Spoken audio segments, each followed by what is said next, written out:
Hello everyone, আমি আবার চলে এসেছি নতুন আর একটা রেসিপি নিয়ে। তো আজ বানাতে চলেছি রথযাত্রা স্পেশাল খাজা। এখানে আছে 600 গ্রাম ময়দা, এখানে একটু নুন দিয়ে নিয়েছি। তারপরে দেখো 100 গ্রাম ঘি দিয়ে ভালো করে ময়াম দিয়ে নিচ্ছি, যাতে ভালোভাবে ডোলা পাকিয়ে যায়। দেখো ঠান্ডা জল দিয়ে ভালোভাবে ডোটা মাখিয়ে নিয়েছি। আর একটা পাত্রে আমি দেখো জল দিয়ে দিলাম। দেখো এবার গ্যাসটা জ্বালানোর পরে আমি এখানে চিনির সিরাপটা তৈরি করে নেব। তো এখানে দেখো 500 গ্রাম চিনি দিয়েছি, 10টার মতো এলাচ থেতো করে দিয়েছি, দিয়ে ভালো করে একটুখানি ঘেঁটে দিচ্ছি। এখানে দেখো কর্নফ্লাওয়ার আছে, কর্নফ্লাওয়ারটা আমি এই সময় আর একটা পাত্রে বের করে নিচ্ছি। ঠিক আছে, 3 চামচের মতো নিয়ে এখানে রিফাইন্ড অয়েল দিয়ে ভালো করে এটা মেখে নিচ্ছি। এটা আমার পরে কাজে লাগবে, সে তোমরা দেখতে পাবে।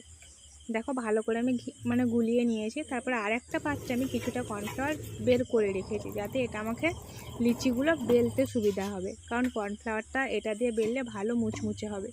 দেখো ময়দাটা আমি এখানে আধ ঘন্টা বাদে মাখানো ময়দাটা খুলে ভালো করে আমি লিচি কেটে নিয়েছি।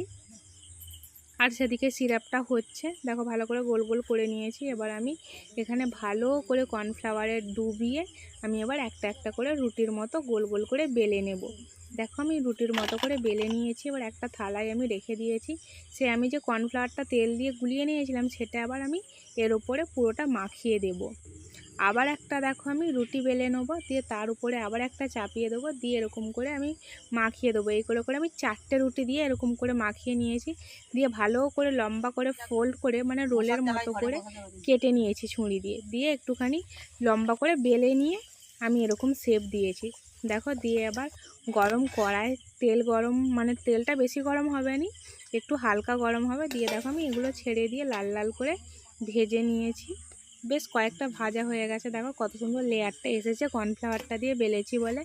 এবার আমি যে চিনির সিরাপটা তৈরি করে রেখেছিলাম, দেখো সেটা ঠান্ডা হয়ে গেছে। এবার আমি ভালো করে রসের মধ্যে ডুবিয়ে এক এক করে আমি একটা ছাঁকনির মধ্যে দিয়ে দিয়েছি, যাতে ওতে যে রসটা বাকি আছে সেই রসটা যাতে টোপে ওই বাটিতে পড়ে, সেই জন্যে আমি ছাঁকনিতে দিয়েছি। দেখো কত সুন্দর হয়েছে রসে ডোবানোর পর দেখতে লাগছে।